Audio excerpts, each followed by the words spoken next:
How are you? I miss you. I love you. I still love you. I'll always love you. Sometimes I wrote, when are you coming home? Sometimes I wrote, so you're never coming home. Or are you coming home? Sometimes I wrote, you can come home now. Sometimes I wrote, why didn't you take me with you? I didn't keep a very tidy desk. One day the letters poured out over my lap, my feet, my teacher's feet. I got some of the letters back, but most of them went to the counselor, Mr. Stinger. The worst part of being in his office was watching my mom read those letters. Her face looked gray, like my letters were bad news, death news. Was she thinking I loved her less because I missed my daddy more? I felt like I was floating on the ceiling, like smoke from something burning. When I came down from the ceiling, I pouted. I wanted my letters back, all of them. I was so mad. Isn't there a law against reading other people's mail? Mr. Stinger took out a stack of papers, a file full of the history of me. No, not the history. A history. A history that didn't include when me and my mom go to the bookstore. I can pick any book I want, even a book in hardcover. That's the way it's always been. We never have much money, but Mom doesn't blink when the numbers ring up. She hands over the big bills like she was buying milk or eggs, something we just can't do without. I love choosing books by the pile at the library, too, and listening to my mom read them to me when she's not too tired from working. She's been my best teacher, but that's not in the history. Mom looked at the file, and her face went gray again. And again, I felt gravity give out. Look at that.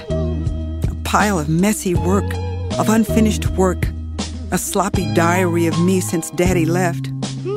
Why didn't I write more carefully in 3rd grade? Why didn't I finish that assignment in 4th grade? I watched as Mr. Stinger fed my letters back into the long file cabinet.